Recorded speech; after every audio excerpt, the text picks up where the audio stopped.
Bismillahirrahmanirrahim. Assalamualaikum warahmatullahi wabarakatuh. Alhamdulillahirabbil alamin. Wassalatu wassalamu ala sayyidil awwalin wal akhirin. Khatamin nabiyyin wal mursalin. Qa'idil qurril muhajjalin. نبينا وحبيبنا محمد وعلى آله وصحبه أجمعين ومن استنى بسنته واتبع هداه إلى يوم الدين. أما بعد. Jamaah salat zuhur yang berbahagia, alhamdulillah pada siang hari ini kita dipertemukan oleh Allah Subhanahu wa taala dalam muajalah ilmiah setelah kita mendapatkan curahan karunia yang luar biasa besar, melaksanakan sholat zuhur berjamaah di masjid yang kita cintai ini. Para jemaah sekalian, beberapa saat lagi kita akan masuk pada permulaan baru dari tahun Hijriah. Tentu ini sebagai pengingat bagi kita semua sebagai umat Islam, karena barangkali penanggalan atau kalender Islam ini sudah terlalu banyak dilupakan. Umat Islam biasanya baru mulai itu menjelang puasa Ramadan dan kemudian tentu di akhir Ramadan. Kemudian setelah itu lupa, ingat lagi menjelang Idul Adha. Setelah itu juga biasanya melupakan lagi, nanti baru Sya'ban baru ingat lagi. Biasa ada SMS yang muncul yang intinya memberikan tahniah atau selamat atas kedatangan bulan Rajab dan Sya'ban menjelang Ramadan. Biasanya begitu. Sebenarnya apa arti atau pemaknaan dari kalender Hijriah ini? Sebenarnya ini tidak sederhana.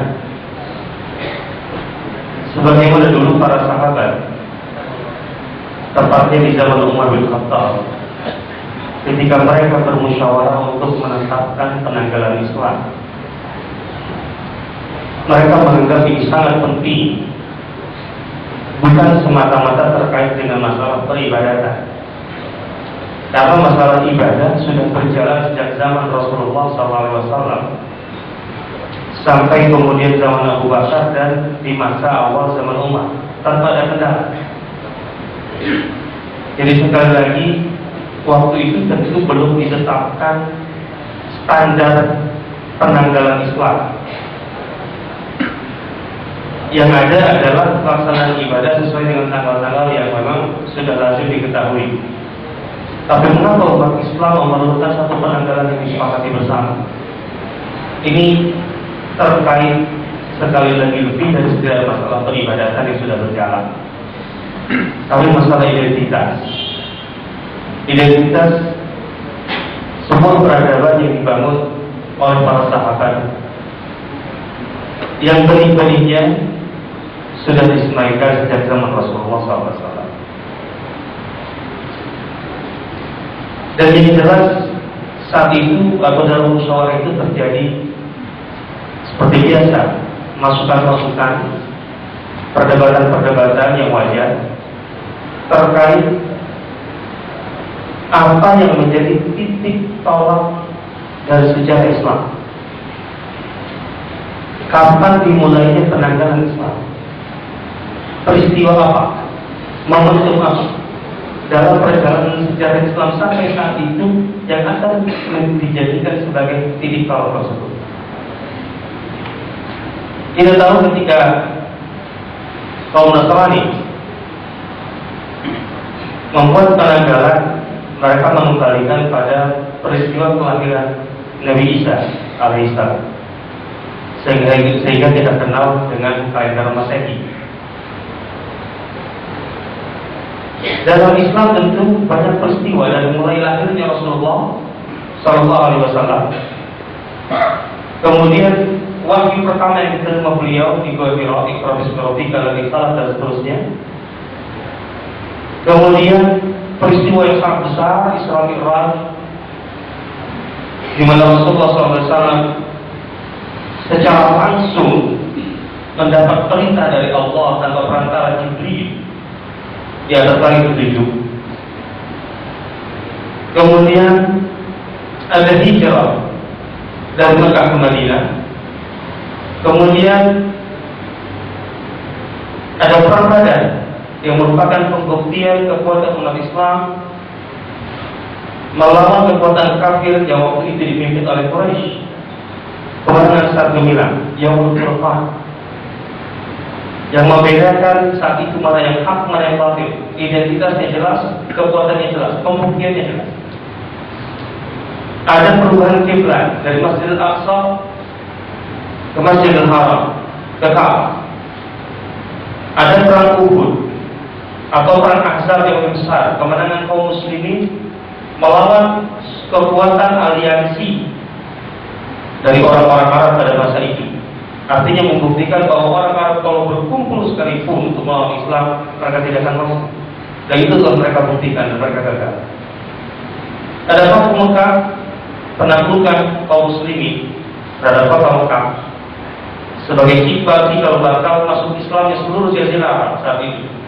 Sehingga turun ayat Allah Subhanahu wa taala, "Idza jaa nasrullahi wal fath wa ra'aitan nasa yadkhuluna fi dinillahi afwaja" dan seterusnya.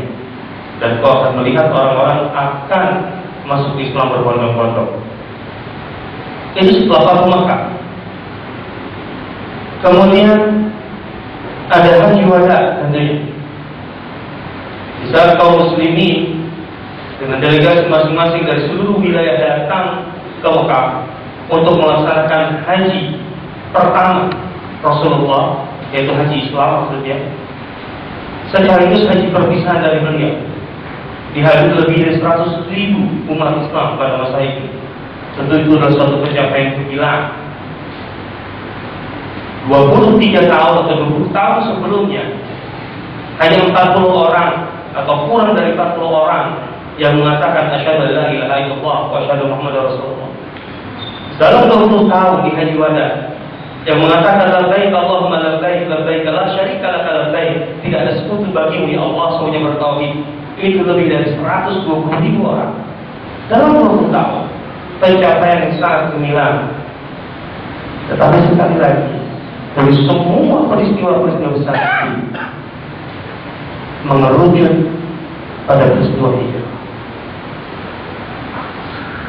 Ini artinya kemudian para sahabat sepakat dalam musyawarah itu bahwa hijrah adalah momentum terpenting yang mengubah wajah sejarah dunia melalui Islam. Dan semua peristiwa itu hijrahlah yang terpenting. Berarti hijrah itu satu kekuatan. Hijrah itu satu momentum paling radikal dalam arti bahasa yang benar. Radikal bukan berarti kekerasan. Radikal itu berarti menakal, yang paling menakal. Kata ini sering digunakan dengan salah. Radikal diartikan sering identik dengan kekerasan. Padahal radikal itu artinya menakal, radikal. Perubahan yang sangat mendasar, yang sangat mengakar dalam percaturan sejarah kemanusiaan dengan keberadaan Islam atau kemunculan Islam dalam arti yang utuh sebagai sebuah sistem nilai, ajaran dan nilai sekaligus yang diterapkan secara utuh ketika memiliki otoritas kekuasaan di Madinah, dan itu dilakukan oleh Rasulullah SAW dan para sahabat. Dari sini maka makna hijrah itu seharusnya kita pahami dengan lebih dari sekedar katakanlah mengingat kembali atau bernostalgia dengan peristiwa itu. Harus ada pelajaran-pelajaran besar yang kita petik. Bahkan harus ada revitalisasi makna atau reaktualisasi makna hijrah dalam kehidupan kita. Karena ketika hijrah itu menjadi sebuah istilah yang dipopulerkan oleh agama, maka sebagaimana ajaran agama pada dasarnya memiliki sistem tatanan aturan, apalagi makna yang abadi, maka hijrah itu seyogianya akan tetap segar, menjadi nilai-nilai yang segar dan aktual sampai hari ini dan sampai kapanpun. Dari titik inilah maka kita perlu mengetahui, mendalami kembali makna hijrah. Hijrah tentu identik dengan perpindahan, karena makna hijrah sendiri adalah berpindah dari satu kondisi ke kondisi yang lain, atau dari satu tempat ke tempat yang lain. Berarti hijrah itu mengandung dua unsur. Pertama unsur materi, unsur fisik, dan kemudian unsur yang sifatnya abstrak, unsur nilai. Unsur fisik jelas, kaum muslimin sebelum hijrah ke Madinah sempat berhijrah ke Habasyah, yaitu satu negeri yang berada di Afrika. Sebenarnya Habasyah itu nama klasik yang barangkali kalau sekarang tidak tepat untuk disesuaikan dengan salah satu negara yang ada di Afrika. Walaupun ada yang mengatakan pusat kekuasaan Habasyah itu adalah Ethiopia saat ini, tapi Habasyah itu sendiri luas. Barangkali dia mencakup wilayah yang berbatasan dengan Mesir, atau mungkin sekitar Sudan sampai ke Ethiopia. Tampaknya begitu. Yang jelas Habasyah adalah salah satu kekuatan besar di zamannya. Jadi kalau di daerah Eropa dan sebagian Mediterania atau dataran yang dekat dengan Mediterania, dari mulai Afrika Utara sampai ke bagian Jazirah Arab atau Asia yang dekat dengan Syam, Palestina dan sebagainya, itu dikuasai oleh Romawi.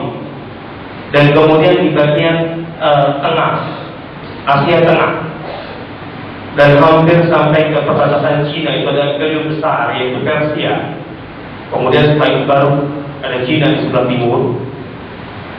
Di sebelah Afrika, tentu selain Mesir yang secara langsung ataupun tidak langsung dikuasai oleh Romawi, ada Ethiopia, ada Habasyah.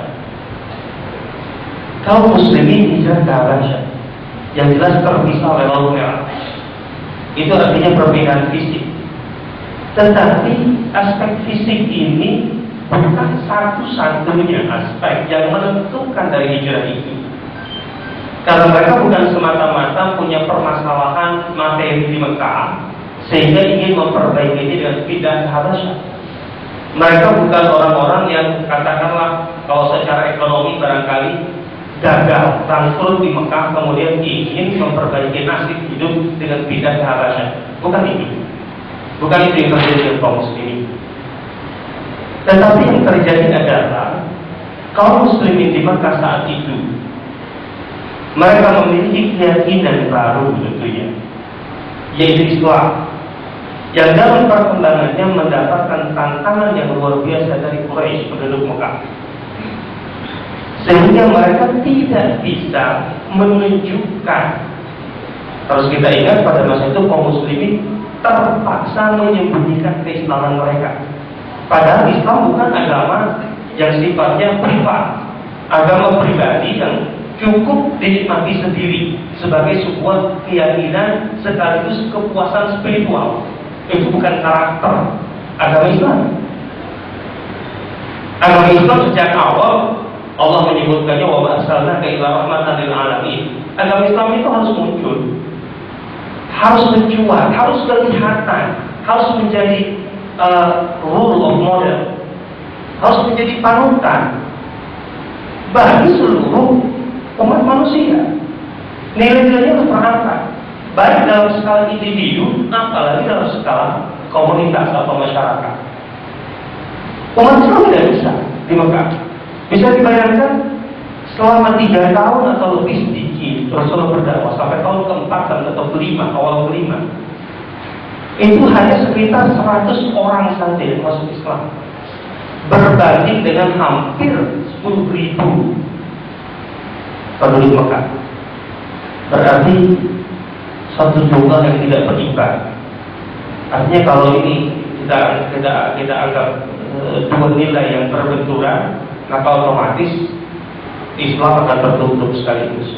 Makanya Rasulullah SAW dalam strateginya waktu itu meminta para sahabat untuk tidak menunjukkan keislaman mereka.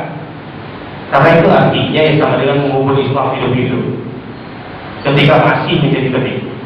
Ini tidak mungkin terjadi, tidak mungkin dibiarkan. Maka beliau minta untuk disembunyikan. Tetapi lama-kelamaan Quraisy yang tentu saja gerah, tidak suka dengan pertengkaran itu, karena mereka orang-orang Quraisy perlu dicatat sejak awal sangat paham, sangat mengerti Islam.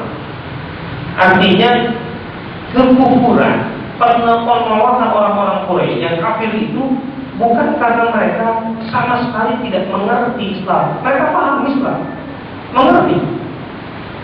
Ini yang harus kita sadari sebagai Muslim. Jangan anggap di orang di luar kita itu kemudian tidak mengerti Islam. Kalau sekedar mengerti, banyak yang sangat mengerti. Bahkan barangkali dalam sisi-sisi tertentu, beberapa orang non-Muslim sampai sekarang itu lebih menguasai daripada orang Islam itu sendiri. Ya karena mereka secara khusus mempelajarinya. Di Amerika saja sampai sekarang ada lebih dari 200 atau 300 lembaga atau institusi yang secara resmi mengkaji Islam. Itu menurut kawan Dr. Majid Jilani yang pernah tinggal di sana. Setiap institusi dari ratusan itu tidak kurang dari 5 profesor yang menjadi pengawasnya. Tidak kurang dari sekitar 10 sampai 20 doktor di situ ada. Dan ada hampir sekitar 50 yang bergelar master di lembaga-lembaga itu. Bisa kita hitung dari jumlah yang hampir 300-an itu, atau mungkin barangkali sekarang sudah lebih, karena itu data tahun 90-an. Berarti ada berapa ratus, bahkan berapa ribu mahasiswa tingkat master, kemudian bahkan doktor, bahkan profesor yang secara khusus mendalami Islam untuk kepentingan masing-masing. Jadi sejak awal Quraisy paham. Apalagi kalau kita membaca atau mengamati dialog-dialog antara Amr bin As yang waktu itu belum masuk Islam dengan Raja Habasyah Najasyi saat mencoba bernegosiasi agar orang-orang Muslim yang hijrah ke Habasyah itu dicabut suaranya dan kemudian diusir dari Habasyah sehingga mereka terpaksa kembali ke Mekah. Jadi sekali lagi mereka paham. Dalam dialog itu jelas ketika Amr bin As menyudutkan kaum muslimin dengan akidah mereka tentang Nasrani, tentang Isa yang tentu bagi Nasrani adalah Yesus, itu artinya paham betul. Ayuhan naik, kata Amr bin As kala itu, innahum yaquluna bi ilahikum qawlan aziman. Mereka punya keyakinan yang sangat-sangat luar biasa menodai keyakinan Anda tentang Tuhan Anda, Isa atau Yesus dalam bahasa mereka. Coba kan? Berarti mereka tahu. Dan juga itu dari mana mereka dapatkan? Itu lebih karena memang sifat dakwah Rasulullah sejak awal. Beliau pribadi ketika berdakwah di Mekah, walaupun beliau itu menyuruh para sahabatnya untuk diam-diam, tapi beliau sendiri terbuka. Sejak dakwah terbuka itu dilakukan di tahun keempat, maka beliau selalu mendatangi orang Quraisy membacakan Al-Quran, atau beliau selalu datang ke Ka'bah dan sholat, dan kemudian karena sholat itu beliau membaca Al-Quran. Ingat, sholat itu sudah dilaksanakan sebelum Isra Mi'raj. Isra Mi'raj bukan sekedar penetapan sholat. Sholat sudah ditetapkan sejak pertama kali Rasulullah mendapatkan wahyu. Artinya ritual pelaksanaan keagamaan itu adalah sholat sejak awal.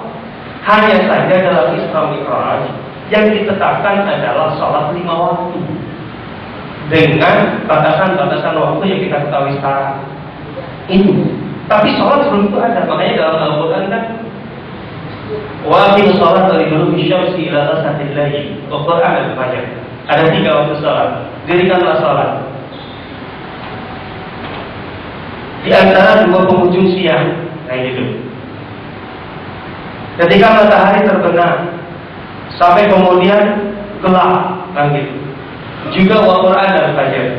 Waktu fajar datang. Ada 2 atau 3 waktu sholat. Itu adalah sholat sebelum Islam Mi'raj. Dan ketika Rasulullah selalu membaca Al-Quran dengan jelas. Dan tentu orang Quraisy sebagai orang Arab, mereka paham betul apa yang dibaca Rasulullah, sehingga mereka paham Islam. Tetapi karena faktor lain, karena faktor bukan masalah tidak mengerti, tapi karena faktor kepentingan, karena faktor keamanan yang mereka dapatkan itu berdasarkan nilai-nilai yang bertolak belakang dengan Islam, maka mereka kemudian menolak Islam. Saya ambil contoh yang sederhana. Abu Jahal, nama ini terlalu masyhur dikenalkan. Salah seorang yang paling memusuhi Nabi ketika di Mekah. Ada dialog yang direkam oleh seorang sahabat yang kala itu belum masuk Islam. Dia berteman dengan Abu Jahal di masa jahiliyah. Orang itu orang Mekah, namanya Mughirah bin Syu'bah. Kata Mughirah bin Syu'bah setelah masuk Islam tentunya kemudian, waktu aku ke Mekah dulu di masa jahiliyah, ketika Rasulullah mulai berdakwah, aku dekat dengan Abu Jahal. Satu ketika Abu Jahal dan aku berjalan bersama, kemudian kami berpapasan dengan Nabi.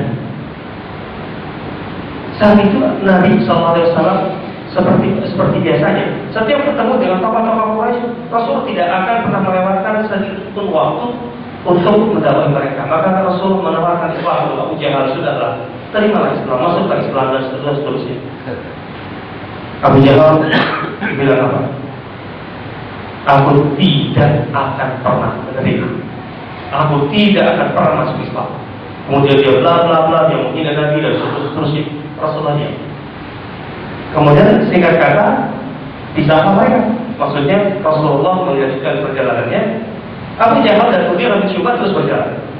Nah, saat itulah Abu Jahal berkata kepada Mughirah ini, ingat Mughirah ini kemudian nanti masuk Islam. Saat itu belum. Abu Jahal sebagai teman cerita, Mughirah tahu nggak? Mughirah bukan orang Mekah.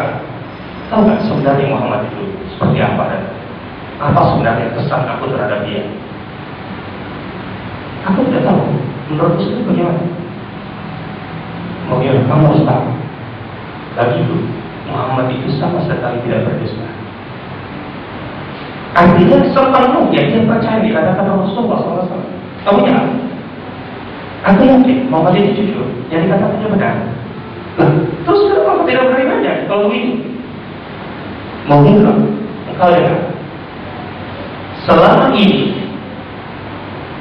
keluarga Muhammad, yaitu Bani Hashim, dan kalau Hashim itu dia naik lagi ke atas, yaitu Bani Abdul Manaf, naik lagi ke atas Qusay. Abu Jahal ini bukan keturunan Qusay, keturunan yang lain. Kami dari keturunan Qusay ini, Qusay kemudian merupakan Rasul. Sepanjang sejarah Quraisy, kami selalu bersaing. Ketika mereka dapat menguasai Mekah, mereka kemudian mengambil jabatan-jabatan penting di Mekah sebagai juru kunci Ka'bah, sadar, sebagai petugas-petugas yang memberi dan mendapat kehormatan untuk menjamu tamu. Menjamu tamu adalah kehormatan yang sangat tinggi, maksudnya tamu haji. Karena bagi mereka itu menunjukkan status sosial, menunjukkan wibawa di tengah masyarakat Arab secara keseluruhan, bahwa mereka adalah yang menolong para tamu Allah. Siqaya, kemudian hijab, kemudian ada lagi raya. Raya itu sebagai penentu kebijakan perang. Ingat, itu semua milik keturunan besar, termasuk keluarga Muhammad. Kami keturunan Makhzum tidak pernah membiarkan mereka berada di atas kami. Setiap mereka mempunyai keistimewaan dan keunggulan, kami akan mencari titik lain untuk unggul dari mereka. Itu yang terus kami lakukan.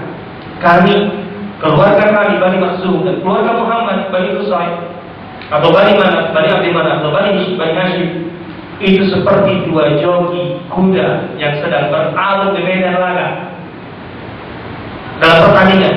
Kami selalu saling susul menyusul sepanjang sejarah kami, sampai kemudian kami ini betul-betul seimbang dan setara. Sekarang di masa itu, tiba-tiba seorang dari mereka mengatakan dirinya sebagai nabi, dan tentu semua orang harus menjadi pengikutnya. Itu tidak akan pernah terjadi. Jangan. Apa yang membuat Abu Jahal itu menolak Islam? Bukan karena tidak mengerti Islam, bukan tidak mengerti Al-Quran. Dia percaya sepenuhnya. Ini adalah pengakuan jujur seorang Abu Jahal kepada temannya Mughirah bin Syu'bah ketika sebelum masuk Islam, bahwa Rasulullah itu hak, Al-Quran itu hak, artinya benar, tetapi faktor fanatisme keluarga, faktor gengsi, faktor kehormatan, dan seterusnya, itulah kemudian yang menghalangi Abu Jahal untuk masuk Islam. Hadirin sekalian, dari sini kita melihat orang-orang Quraisy yang paham agama Islam itu, dan kemudian mereka mencoba untuk menghalang Islam, maka kaum muslimin terdesak. Makanya mereka kemudian mencari jalan keluar. Jalan keluar ini dan paling memungkinkan adalah meninggalkan Mekah, menutupi orang-orang yang terintimidasi. Ingat, sebelum hijrah ke Habasyah, sudah ada kasus satu keluarga yang dihadisi terutama oleh Abu Jahal. Keluarga Ammar, ayahnya Yasir dan ibunya Sumayyah gugur sebagai syahid di Mekah. Bahkan Sumayyah, ibu dari Ammar itu adalah wanita pertama yang gugur sebagai syahid, syuhada. Ini satu titik yang unik dalam Islam itu, para wanita luar biasa. Yang pertama kali masuk Islam, memeluk Islam adalah wanita. Siapa? Khadijah, tentunya istri Rasulullah SAW. Yang membenarkan kerasulan beliau adalah istrinya. Dan yang pertama kali gugur dalam mempertahankan keyakinan agamanya adalah perempuan, Sumayyah, ibunda dari Ammar. Ini jelas, ini satu luar biasa, titik luar biasa. Jadi ini adalah satu bukti penindasan atau kekerasan Quraisy yang tidak bisa ditolerir sampai sudah merenggut nyawa di saat kaum muslimin tidak mungkin membela diri atau apalagi membalas. Saat itu Rasulullah hanya berkata diri, sabaran ala Yasir fa inna mau'idakumul jannah. Sabarlah, kalian telah dijanjikan surga. Kalian akan bertemu lagi dengan kami di surga. Hanya sebatas itu. Tapi ini tentunya bukan ekspresi kepasrahan dari Rasulullah dengan kondisi yang ada. Beliau harus mengubah. Pertama kali beliau harus melindungi para sahabat yang orang. Sekaligus beliau harus mengubah keadaan itu, harus membuka mata Quraisy bahwa yang mereka lakukan itu salah besar, dan kaum muslimin masih bisa melakukan hal-hal yang justru menggerogoti kekuatan, gengsi, kehormatan, dan seterusnya dari Mekah. Caranya apa? Hijrah. Jadi hijrah itu tujuannya tidak satu. Bukan semata-mata hanya sekedar Rasulullah ingin mengamankan sahabatnya. Pertama, selain itu iya. Selain itu, beliau ingin melakukan satu terobosan yang akan membuat Quraisy, katakanlah, kebakaran jenggot bahasa kita. Karena dengan hijrah itu Rasulullah pun kemudian justru bisa membuka mata dunia, katakan begitu, bahwa Quraisy yang selama ini dihormati oleh mereka, oleh orang-orang Arab dan bukan orang-orang Arab, sebagai orang-orang yang cinta damai, orang yang katakanlah panutan dalam beragama dan sebagainya, justru yang menjaga kehormatan tanah suci, itu justru melakukan tindakan kekerasan, kezaliman, penganiayaan di tanah suci kepada penduduk tanah suci. Ini artinya Rasulullah harus membongkar ini kepada dunia. Dan dengan hijrah itu bisa terjadi. Karena ketika kaum muslimin hijrah dan kemudian minta suaka perlindungan, tentu kan ada alasan yang harus dibawa. Di antaranya apa? Yang paling jelas adalah kaum muslimin tidak diberi kebebasan untuk mengekspresikan keyakinan mereka, padahal mereka sama sekali tidak menyakiti dalam arti mungkin dendam, apalagi memusuhi, memerangi, dan begitu. Yang ada adalah masalah keyakinan. Hanya itu saja. Nah, tentu kabar ini akan tersiar dengan mudah, apalagi kalau seandainya sampai ke telinga penguasa besar seperti Najasyi sebagai Raja Habasya. Dan ini kerugian besar bagi Quraisy. Ini mencoreng kehormatan Quraisy. Dan Quraisy paling takut dengan itu. Bahasa sederhananya begini, Quraisy itu satu komunitas masyarakat yang paling mementingkan atau yang sangat mementingkan pencitraan. Karena mereka bergantung sepenuhnya pada pencitraan baik tersebut. Sebagai orang Mekah yang tempatnya yaitu kota Mekah dan sekitarnya itu menjadi pusat perdagangan orang-orang Arab, bahkan orang-orang di luar Arab pun juga berdagang ke Mekah, karena Mekah ini pasar penting saat itu, sangat penting.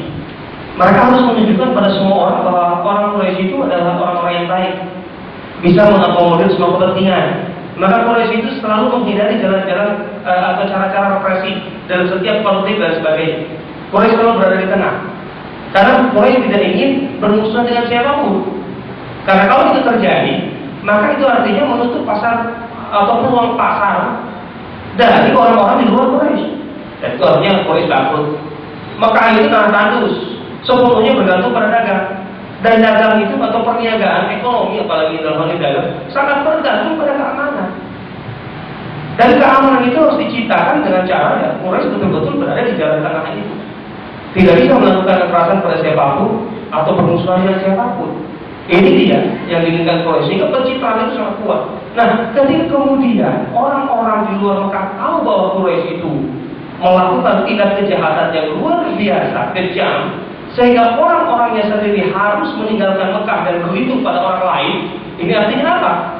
Kalau masalah konflik keluarga kan biasa, dimanapun ada. Tapi kalau orang-orang Mekah yang Muslim ini harus keluar dari Mekah, artinya orang-orang Mekah tidak bisa mengakomodir kepentingan anggota tubuhnya sendiri, dan mereka merasa tidak aman. Ini yang luar biasa. Jadi kalau ibarat jurus itu Rasulullah itu oke lah mundur selangkah, tetapi sambil mundur bisa menyerang. Ini lebih mulia. Jadi dengan keberadaan kaum muslimin di Habasyah sebenarnya membuka aib Quraisy sekaligus memukul tarik Quraisy. Makanya Quraisy itu betul-betul kebakaran jenggot, sampai-sampai dia segera mengejar, mengirim dua utusan yang sangat lihai untuk bernegosiasi, Amr bin As dan satu lagi dari Quraisy, dengan cara yang sangat luar biasa kotor. Orang Quraisy itu mengumpulkan hadiah-hadiah yang sangat mahal, yang paling disukai oleh orang-orang Habasyah, terutama pembesar-pembesar. Semua produk otomatis terkait dengan kulit itu terkenal dari Mekah dan lain. Itu yang dibawa untuk menyogok. Bayangkan saja. Pertama yang disogok itu bukan Najasyi, tetapi orang-orang di sekitar Najasyi. Caranya kok sudah triknya sudah luar biasa. Jadi orang-orang di sekitar Najasyi dulu itu yang disogok. Sehingga nanti ketika terjadi pertemuan dengan Najasyi, orang-orang itu akan mendukung dan berpihak pada Quraisy. Itu terjadi memang. Nah, ketika Rasulullah menggunakan strategi itu, artinya ingin membalikkan keadaan, meraih kemenangan, tapi bukan dengan cara perang. Dan ini satu titik yang penting bagi kita. Benar, di zaman Rasul banyak terjadi perang. Ada sekitar 86 misi militer selama 9 tahun Rasulullah SAW dan sejak tahun kedua di Madinah. Dan ada 27 pertempuran yang secara langsung dipimpin oleh Rasulullah, 27 atau 28. Artinya perang sangat banyak sekali. Tetapi yang jarang terungkap, yang jarang terbaca oleh kita, bahwa banyak sekali kemenangan-kemenangan kaum muslimin atau dalam hal ini tentu atas dasar strategi Rasulullah yang diraih dengan gemilang dengan cara di luar perang. Banyak pendekatan-pendekatan Rasulullah tanpa perang justru memenangkan banyak hal. Dengan banyak hal. Setelah perjanjian Hudaybiyah, yang intinya hanya masalah negosiasi dengan Quraisy untuk mengatakan pasal-pasal perjanjian. Pasal-pasal itu bagi Quraisy kelihatannya masih di atas angin. Sebagian para sahabat termasuk Umar menganggap terlalu lembek, sehingga mereka protes kepada Rasulullah. Tapi bagi Rasulullah enggak. Cukup dengan redaksi-redaksi itu kita menang. Itu hasilnya apa yang terjadi. Hudaybiyah itu terjadi pada tahun ke-6 Hijriah. Saat itu kaum muslimin jumlahnya tidak lebih dari sekitar 3.000 orang. Bahkan yang dibawa oleh Rasulullah Hudaybiyah sebelum masuk Mekah itu yang tidak jadi di tahun itu tahun 6. Itu hanya sekitar 1.400 sampai 1.500 orang saja. Berarti totalnya barangkali 4.500 sampai 5.000 orang saja lah masuk Islam. Dengan kekuatan pasukan 1.400 ya. Itu tahun ke-6 Hijriah, atau artinya setelah 19 tahun Rasul berdakwah. 19 tahun Rasul berdakwah. Hanya sekitar 1.400-1.500 kekuatan pasukan kaum muslimin dan sekitar 5.000 orang masuk Islam. Setelah perjanjian Hudaybiyah, aspek keamanan terjamin, tidak ada konflik antara Quraisy dengan Madinah, Mekah dan Madinah. Rasulullah SAW secara luas kemudian berdakwah. Yang luar biasa dalam gebrakan selama 2 tahun setelah perjanjian damai itu, setelah gencatan senjata itu, ketika Rasulullah kemudian menaklukkan Mekah atas kesalahan Quraisy tentunya. Berapa pasukan yang dibawa Rasulullah ke Mekah? Paling kecil adalah 10.000 pasukan. Itu artinya sudah sekitar 30.000 total dari komunitas muslim. Karena biasanya tentara itu sepertiga dari kekuatan real masyarakatnya, jumlah masyarakatnya. Tapi yang jelas dari 1.500 ke 10.000, berapa kali lipat jumlah kaum muslimin dalam 2 tahun Rasul berdakwah setelah aman, dalam arti setelah tidak ada perang. Kaum muslimin yang dileluasa tanpa perang. Kemenangan yang diciptakan oleh Rasulullah SAW justru banyak didapatkan tanpa perang. Termasuk hijrah. Hijrah itu adalah langkah kemenangan. Mundur kelihatannya dia harus menghindar, artinya ada target-target di negara yang tidak terselesaikan, ada tantangan-tantangan yang tidak bisa diatasi dia, karena memang kondisi tidak mungkin. Makanya ketika Rasulullah mundur, beliau bisa memukul balik Quraisy dengan cara membongkar aib mereka kepada mata dunia saat itu. Inilah Quraisy yang sebenarnya kalian sanjung-sanjung. Ternyata mereka itu luar biasa saja. Karena itu simpati orang Arab terhadap Quraisy menurun drastis sejak mereka tahu orang Quraisy menzalimi penduduk Mekah sendiri di tanah suci. Padahal bagi mereka itu aib besar. Di tanah suci itu tidak boleh ada orang menzalimi. Itu sudah menjadi hukum yang disepakati keseluruhan. Nah, bagaimana Rasulullah bisa ke Habasyah? Pertanyaan yang dasarnya, bagaimana maksudnya kaum muslimin yang disuruh oleh Rasulullah itu bisa pindah ke Habasyah? Padahal Habasyah itu negeri baru. Bagaimana mereka bisa mendapatkan tempat di tengah Najasyi? Ini juga tidak lepas dari strategi yang tajam dari Rasulullah. Kalau kita baca buku sirah, ada 2 tahap hijrah ke Habasyah. Tahap pertama dan tahap kedua. Tahap pertama itu hanya 13 orang. Dan uniknya kalau kita baca 13 orang ini nama-namanya. Itu ada Utsman bin Affan, nama yang sangat terkenal. Ada Abu Hudzaifah bin Utbah. Ada Zubair bin Awwam, Mus'ab bin Umair, Abdurrahman bin Auf, Abu Salamah. Kemudian ada Utsman bin Mas'ud, Amir bin Rabi'ah, Abu Samrah bin Raham, Suhail bin Baidah. 10 laki-laki dan 3 wanita. Dan 3 wanita itu salah satunya adalah istri Utsman dan putri Rasulullah sekaligus, yaitu Ruqayyah. Kemudian ada Asma binti Umais dan ada satu lagi. Ada 13 orang dalam tahap pertama yang dikirim oleh Rasulullah ke Habasyah. 13 orang ini yang menarik adalah bukan orang-orang yang teraniaya secara langsung di Quraisy. Mereka bukan orang Arab. Mereka bukan sekelas Bilal yang tadinya adalah budak, atau Miqdad, atau Suhail yang memang pendatang di Mekah, atau Ammar yang juga pendatang di Mekah. Mereka bukan orang-orang seperti Utsman bin Affan itu orang yang sudah sangat-sangat dihormati Quraisy ketika masuk Islam atau bahkan sebelum masuk Islam. Ketika masuk Islam usianya 35 tahun saat itu. 35 tahun dari 5 tahun di bawah Rasulullah, tapi usia sudah cukup matang untuk seorang Utsman. Dia sudah menjadi saudagar yang sangat terkenal dan sangat dicintai di Mekah. Tokoh muda Islam dicintai Mekah.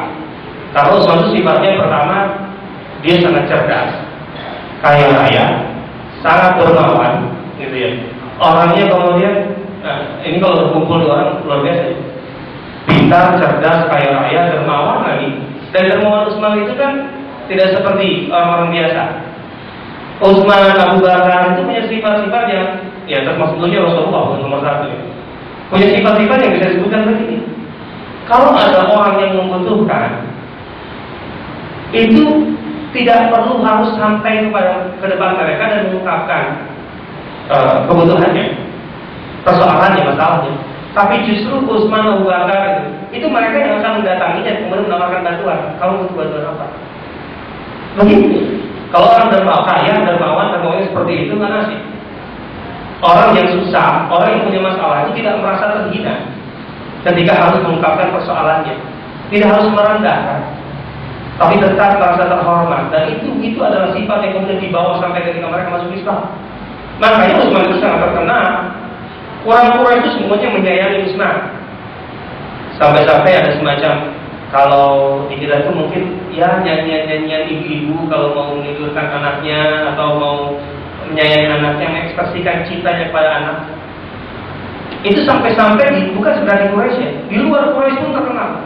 Sampai-sampai mereka itu kalau ingin mengekspresikan, mengungkapkan rasa cintanya pada anak, uhibbuka warahman, hubba Quraisyin Utsman. Nah, ibu atau ayah sangat mencintai demi Allah, sebagaimana Quraisy mencintai Utsman. Coba ya kan? Sudah menjadi masalah, sudah menjadi perumpamaan. Utsman itu orang sangat terhormat, tapi kenapa dia dikirim oleh Rasulullah? Nah, ini strategi yang luar biasa. Yang pertama, kedatangan kaum muslimin ke Habasyah bukan semata-mata untuk mencari perlindungan politik, suaka politik, tapi juga sebagai muslim sejak awal misi dakwah dari pundak mereka. Mereka harus membuka pintu dakwah itu. Makanya dikirim orang seperti ini, yang sejak awal mengenal Islam, sudah kuat Islamnya, dan kemudian karakter dakwahnya juga kuat. Kemudian mereka ini secara umum, selain tadi memang orang-orang yang mengenal persis Islam dan kuat sekali Islamannya, mereka ini adalah pedagang. Abdurrahman bin Auf, Zubair bin Awam, dan lain-lain, semuanya adalah pedagang Mekah. Berarti Rasulullah menggunakan link, jaringan dagang, perniagaan yang sudah terbangun antara Mekah dengan Habasyah. Untuk mencapai Najasyi itu melalui pintu apa? Kan pertanyaan itu kan tidak mudah untuk mencapai seorang penguasa besar, raja besar waktu itu. Kaum muslimin yang jumlahnya kecil atau mereka orang terusir dari Mekah, bagaimana bisa datang sampai diterima di istana Najasyi? Nah ini dia. Tahap pertama yang dikirim Rasulullah SAW itu adalah orang-orang yang punya jaringan dagang. Mereka adalah saudagar-saudagar yang sudah punya jaringan dagang dengan saudagar-saudagar Habasyah. Karena sudah ada jalur dagang waktu itu antara Mekah dan Habasyah. Pedagang Habasyah sudah ke Mekah, orang-orang Mekah mengirimkan barang ke Habasyah, dan mereka salah satunya atau mereka di antaranya. Maka dari jalur dagang itulah kemudian Rasulullah membuka akses menuju Najasyi. Dan karena kepentingan dagang itu mereka akan mempertahankan itu, dan mereka sudah kenal betul, sehingga kemudian mereka bisa mengakses Najasyi. Yang menarik kemudian mereka ini kan kembali lagi ke Mekah. Sementara kaum muslimin yang Habasyah pada tahap kedua, yang hijrah Habasyah pada tahap kedua, itu tidak kembali lagi ke Mekah. Mereka nanti bergabung langsung dengan Rasulullah setelah Rasul hijrah ke Madinah. Bahkan setelah Rasulullah SAW menang dalam berbagai laga medan di Madinah, setelah perang Khaybar, perang melawan Yahudi, di mereka baru hijrah ke Madinah. Jadi ini menunjukkan memang misi pertama adalah misi untuk negosiasi, sekaligus misi untuk membuka kemungkinan banyak kemungkinan. Dan ketika kaum muslimin itu disuruh tinggal di Habasyah, bukan semata-mata sekali lagi mencari perlindungan, tapi sekaligus menyebarkan dakwah. Hasilnya sangat luar biasa. Najasyi sendiri masuk Islam. Najasyi masuk Islam. Walaupun Najasyi tidak bisa kemudian mengislamkan seluruh negerinya karena itu memang sulit. Tetapi beberapa kelompok elit di sekitar Najasyi itu masuk Islam, termasuk putranya. Ada satu riwayat menyebutkan bahwa sebenarnya putra Najasyi dengan beberapa orang Habasyah itu sempat berlayar dari Habasyah menyeberang Laut Merah mau ke Madinah. Ada beberapa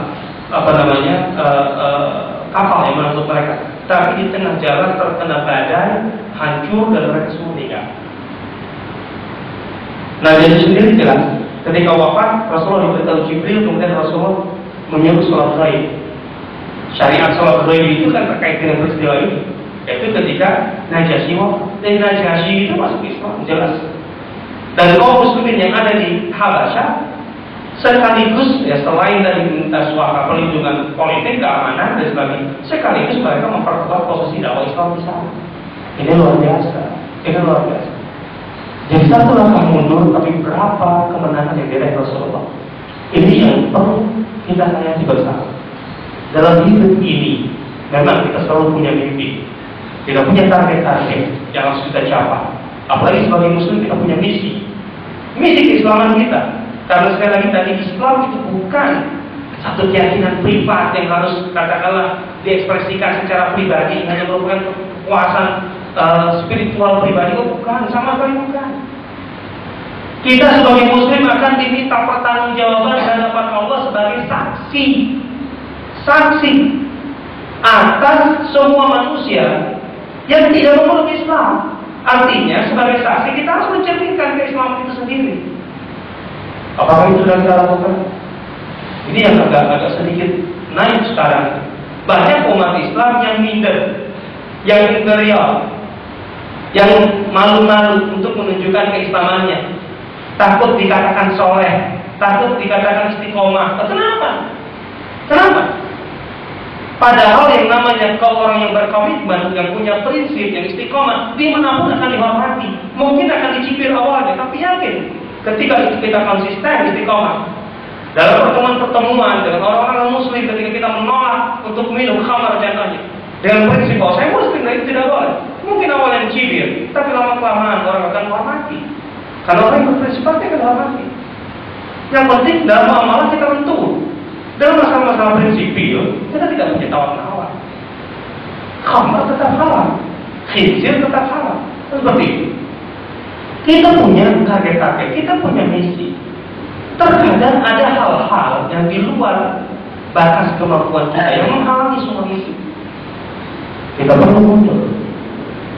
Atau di saat yang mundur itu diperlukan, mundurlah. Tetapi mundur untuk memenangkan banyak hal.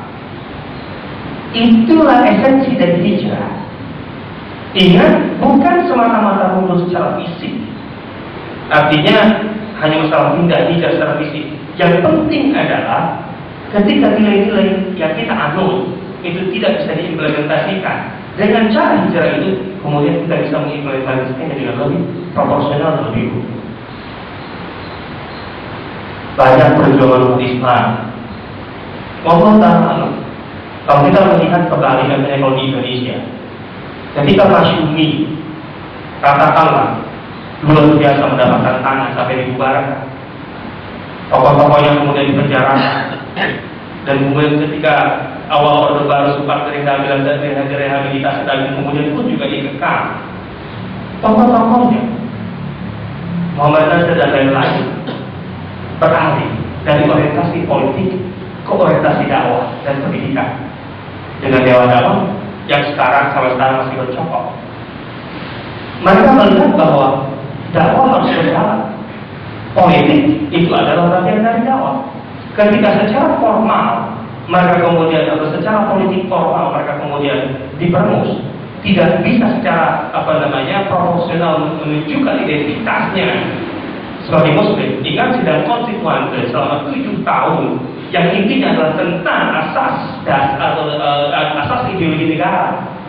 Apakah Islam atau sekuler? Kalau dalam bahasa Nasir waktu itu 7 tahun perdebatan itu lelah sekali, tapi mereka konsisten tentang bahwa Islam Mereka meyakinkan dengan perdebatan-perdebatan, dengan paper, dengan tulisan-tulisan, dengan pidato-pidato, meyakinkan bahwa Islam itu sangat modern. Islam itu sangat bisa menjamin terwujudnya sebuah masyarakat yang maju. Tetapi euforia terhadap barangkali Turki yang waktu itu masih katakanlah model Atatürk dan sebagainya, akhirnya menenggelamkan semua itu, dan ada kepentingan politik besar tentunya.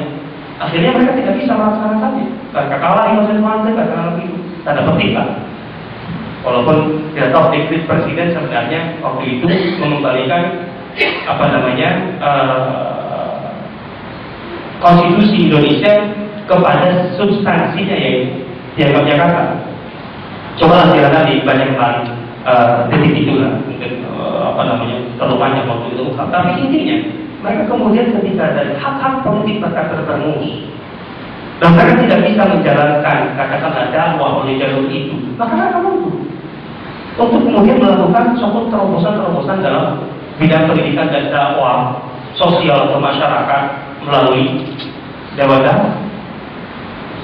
Kita tidak bisa mengatakan kemudian dewan dakwah sekarang tidak tidak efektif dan sebagainya. Tentu belum selesai. Tetapi langkah untuk bisa merevisi itu mereka lakukan dengan berani sekali. Dan itu seharusnya umat Islam. Ini menjelang 2014. Umat Islam harus sadar betul ketika identitas keislamannya tidak bisa ditunjukkan dengan satu cara. Wa ardullahi wasi'ah, kata Allah. Bumi Allah itu luas, banyak jalan yang masih bisa ditempuh. Kemudian wa man yuhajir fi sabilillah, siapa yang berhijrah di jalan Allah, kata Allah, yajid fil ardi muragaman katsiran wa sa'a, maka akan mendapatkan banyak pengganti keuntungan materi, jangan takut, dan mendapat keluasan. Tidak sempit bumi ini. Allah Ta'ala, barangkali kalau ada 1-2 pertanyaan atau diskusi, silakan.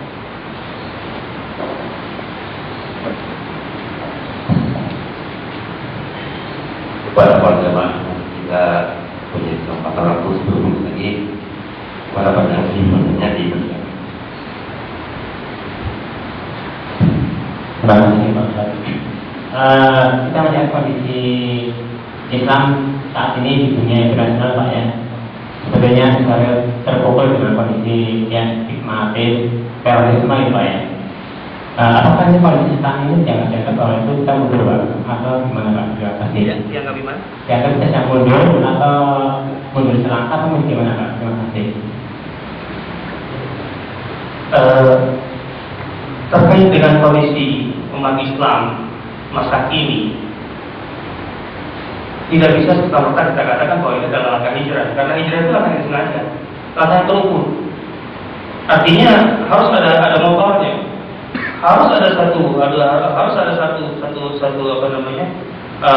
benang merah yang menyatukan visi umat Islam. Saya tidak ingin mengatakan bahwa dalam hal ini berarti umat Islam berarti seluruh umat Islam, seluruh orang yang Muslim. Itu tidak pernah terjadi dalam sejarah manapun. Sebenarnya yang paling penting adalah kalangan elit Islam. Elit di sini adalah elit intelektual, elit ulama. Karena ulama itu sebenarnya harus menyadari bahwa mereka itu pewaris Nabi, kan? Rasulullah SAW itu kan mengatakan sebelum wafat, para Nabi itu tidak meninggalkan dinar ataupun dirham sebagai warisan. Tapi yang ditinggalkan sebagai warisan para Nabi itu apa? Ilmu. Makanya kemudian Rasul juga mengatakan dalam hadis lain, al-ulama warasatul anbiya. Ulama adalah waris Nabi. Saya mengatakan bahwa inilah yang pernah terjadi dalam sejarah Islam yang kurun waktunya sudah 1400 tahun, ya. Artinya 1400 tahun ini kan tidak secara grafik tidak selalu naik, kan.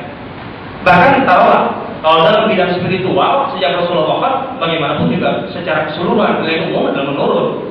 Jelas telah setelah Yom Akmaltu Lakum Dinakum yang disusul beberapa bulan kemudian dengan Rasulullah wafat, secara spiritual umat Islam menurun perlahan-lahan. Tidak mungkin ada yang bisa menyamai masa itu. Tapi tentunya secara pencapaian-pencapaian lain itu terus naik sebagai bagian dari perkembangan, katakanlah dalam hal peradaban. Ketika umat Islam kemudian terbuka pada dunia lain, maksudnya ketika mereka menguasai Persia, Romawi, kemudian berbatasan dengan Cina, berbatasan dengan India, atau bahkan menguasai India. India dalam geografi Islam dulu disebut dengan Sind. Sind itu adalah India, Pakistan sekarang. itu sudah ditaklukkan di periode awal sekali. Kemudian masuk ke Romawi, masuk ke Mesir, kemudian ke wilayah kuasa Romawi. Mereka akhirnya berbenturan dengan warisan-warisan peradaban masa lalu. India, Cina, Eropa, katakanlah gitu, Yunani dengan Romawi. Semua hasil karya, warisan-warisan intelektual itu kemudian diserap, coba bayangkan saja. Ditarik dari India, manuskrip-manuskrip. Waktu itu diburu. Sama hebatnya seperti mereka memburu pasukan musuh gitu. Itu gambarannya harus terbayang dalam benak kita semua. Bahwa di saat awal-awal perkembangan Islam di abad 1 atau 2 sampai abad 2, ketika Islam dalam perang militer itu juga begitu luar biasa ekspansinya sampai ke Spanyol, kita tahu. Di saat yang sama perburuan manuskrip pun sama. Bahkan pembesar-pembesar Islam itu menugaskan beberapa orang sebagai katakan ekspedisi ilmiah untuk berburu manuskrip. Diangkatkan itu manuskrip India, manuskrip Cina itu kemudian dipelajari oleh umat Islam waktu itu, sehingga mereka menguasai bahasa Cina, bahasa India, bahasa Persia, bahasa Romawi, bahasa Eropa, mereka kuasai. Mereka terjemahkan ke dalam bahasa Arab. Kemudian setelah itu terjemahkan ke dalam bahasa Arab dan sudah menjadi bahasa ibu mereka, dikembangkanlah dan lahirlah peradaban Islam dari situ. Diterjemahkan, dikembangkan, sehingga kemudian beberapa abad atau 5 abad Francis Bacon dan sebagainya, mereka baru merasa gitu loh, bahwa mereka itu punya warisan masa lalu setelah, artinya warisan Plato, Aristoteles itu setelah mereka membaca tulisan Arab. Setelah mereka belajar bahasa Arab, oh ternyata begini loh Plato. Artinya Eropa itu dikenalkan kembali kepada warisan Eropa masa lalu melalui orang-orang Arab. Sampai ada aliran-aliran Ibn Rushd di Eropa itu, Averroism. Jelas, aliran Ibn Sina dan sebagainya, pemikir-pemikir yang sangat digandrungi. Barangkali seperti sekarang ya di Indonesia, pemikiran-pemikiran orang-orang Barat itu dalam masalah finansial mungkin Kiyosaki, kemudian pemikiran politik siapa ini, semua digandrungi dari Barat. Dulu Barat itu mengandungi orang Arab itu begitu, orang Islam seperti itu, ada alirannya. Nah, artinya yang harus dilakukan kelompok ini, mereka lah yang kemudian menyebarkannya ke lapisan bawah, mereka lah yang kemudian menjadi trendsetter perubahan. Itu terjadi sepanjang sejarah Islam. Kemenangan kaum muslimin di zaman Salahuddin Al-Ayyubi, barangkali saya pernah menyindir di sini atau sedikit mengungkap di sini, yang dibuktikan dengan direbutnya kembali Palestina dari perang pasukan salib setelah hampir 1 abad di tangan mereka. Ini kan sebenarnya pembuktian kaum muslimin 1 abad sebelumnya itu betul-betul dengan mudah dihabisi. Puluhan ribu dibantai dalam satu waktu, dalam 1 hari oleh pasukan salib, tanpa adanya satu kekuatan Islam pun yang bisa menghalangi. Tidak, padahal khalifah atau khilafah Abbasiyah masih berdiri, tapi tidak mampu. Tapi satu abad hampir 90 tahun berikutnya muncul Salahuddin Al-Ayyubi. Sangat fenomenal sekali, semua orang tahu. Dan dialah yang kemudian membalikkan keadaan. Artinya kok umat Islam setelah dulu begitu mudah dibantai, sekarang begitu superior dan bisa mengalahkan pasukan salib. Ada apa ini? Apa yang terjadi? Rupanya ketika dikaji oleh Dr. Majid Kilani dalam bukunya yang sangat fenomenal, sangat baik sekali, Hakad atau Harap Jilus Salahuddin, beginilah generasi Salahuddin itu muncul, dan beginilah Palestina sudah direbut kembali. Selama 50 tahun sebelum kemenangan Salahuddin, ada gerakan elit intelektual, ulama-ulama Islam yang dipelopori oleh orang-orang semacam Al-Ghazali, Abu Hamid Al-Ghazali, Abdul Qadir Al-Jilani, Abu Majid Al-Maghribi, dan seterusnya. Mereka inilah yang kemudian berhasil memformulasikan kembali kebangkitan Islam melalui revolusi pendidikan sebenarnya. Orientasi masyarakat, cara berpikir masyarakat diubah, budaya masyarakat kemudian diubah selama 50 tahun. Dan lahirlah sebuah generasi yang siap untuk bertempur. Muncullah generasi Salahuddin Ayyubi. Jadi Salahuddin Ayyubi itu sebenarnya satu komponen dari sebuah generasi yang disiapkan. Itu maksudnya, itulah hijrah. Makanya Ghazali itu kan kalau orang yang tidak paham, ketika membaca atau mengetahui Ihya Ulumuddin itu berbicara banyak tentang masalah spiritual atau kadang-kadang itu terlalu subjektif gitu. Padahal tasawuf Ghazali bukan tasawuf tarekat, berbeda. Dianggap Ghazali itu melarikan diri dari kenyataan. Sama sekali tidak menyinggung masalah Palestina yang waktu itu di tangan perang pasukan Salim. Padahal Ghazali ini bisa itu. Tapi rupanya bukan itu cara Ghazali.